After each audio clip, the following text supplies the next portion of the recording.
So we've established so far that there are just two routes for all world religions and belief systems. The first route comes from Nimrod, Babylon, and behind it is Satan. The second route comes from Israel, the worship of the God of Abraham, Isaac, and Jacob. These are the two competing kingdoms in this world, the kingdom of darkness and the kingdom of light. Now some people, particularly Muslims themselves, would have you believe that Islam belongs to the second route, that it shares its origins with Judeo-Christianity and is something of a continuation of those faiths, that Islam is the last and true revelation of the Judeo-Christian God to his people. Even some Christians have been deceived into thinking that the word Allah is just an Arabic word for the Christian God, Yahweh, and that we are connected somehow. While we can't go through every religion one by one to show the links to Babylon, it's worth taking a little time to study Islam because of its prevalence on the world stage right now.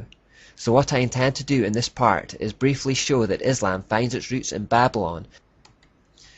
The beginnings of Islam go back to Muhammad, who was born in 570 AD in Mecca, and who is revered in Islam as the last great prophet of God, usurping the authority and preeminence of Moses, Elijah, and even Jesus himself. Because religions tend to assume the character of their founding figure, this is the best place to start in understanding Islam. The Muslims have one holy book called the Quran, and several other volumes called Hadith, which are oral traditions relating to the words and deeds of Muhammad. Hadiths are considered important tools for determining the Muslim way of life. Sahih al-Bukhari and Sahih Muslim are thought to be particularly authoritative. According to the Hadith of Bukhari, Muhammad used to retire to a cave alone, where he would spend long periods of time, several days, praying to Allah. It was in the cave that he experienced an encounter with an angel who apparently gave him a revelation from God. The angel asked him to read some writing, whereupon he replied that he couldn't read. Muhammad was illiterate. The angel then pressed upon him with such force and in such a way that he felt like he was going to die. Clearly it was a distressing experience. Upon returning to his wife Khadija, he is reported to have been terrified, indeed his neck muscles twitching with terror, and convinced that he had encountered something satanic. Now his wife Khadija had a Roman Catholic cousin called Waraka. Khadija ran to Waraka to report this experience to him to see if he had any insight from his Catholic religion. In response, Waraka wrongly referenced Moses as receiving revelations from the angel Gabriel in this manner, and suggested this could have been what had happened to Muhammad. The angel Gabriel is in fact only mentioned in the Bible 4 times, twice in Daniel and twice in Luke, and never in relation to Moses. After hearing about this, however, Muhammad's mind was changed about who he had just had an encounter with. He began to think of himself as a prophet who had been visited by an angel of God. As a result of this experience, however, Muhammad became suicidal and attempted to kill himself on multiple occasions. He had 2 main periods of suicidal thinking, where he began attempting to throw himself from mountains in a bid to find relief from mental torture. I said to myself, "Your humble servant is either a poet or a madman, but Quraysh shall never say this of me. I shall take myself to a mountain crag, hurl myself down from it, kill myself, and find relief in that way." The second period of suicidal thoughts came when these visitations ceased. The inspiration ceased to come to the messenger of God for a while, and he was deeply grieved. He began to go to the tops of mountain crags in order to fling himself from them.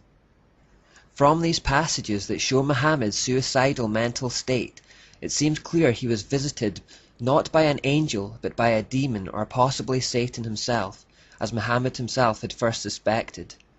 Now visitations from angels who give people a different message were foreseen by the Apostle Paul in his letter to the Galatians. There we read, "But even if we or an angel from heaven should preach a gospel other than the one we preach to you, let them be under God's curse. As we have already said, so now I say again, if anybody is preaching to you a gospel other than what you accepted, let them be under God's curse."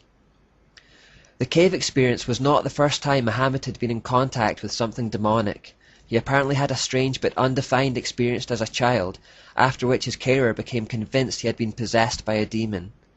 Further evidence for potential demonic possession comes even within the Quran.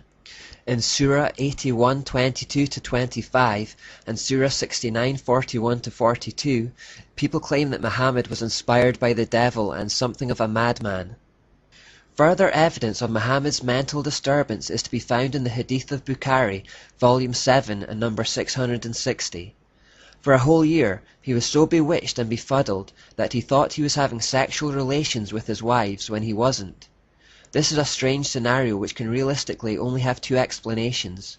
Either mental illness caused him to hallucinate, or he had some kind of sexual encounters with demonic entities.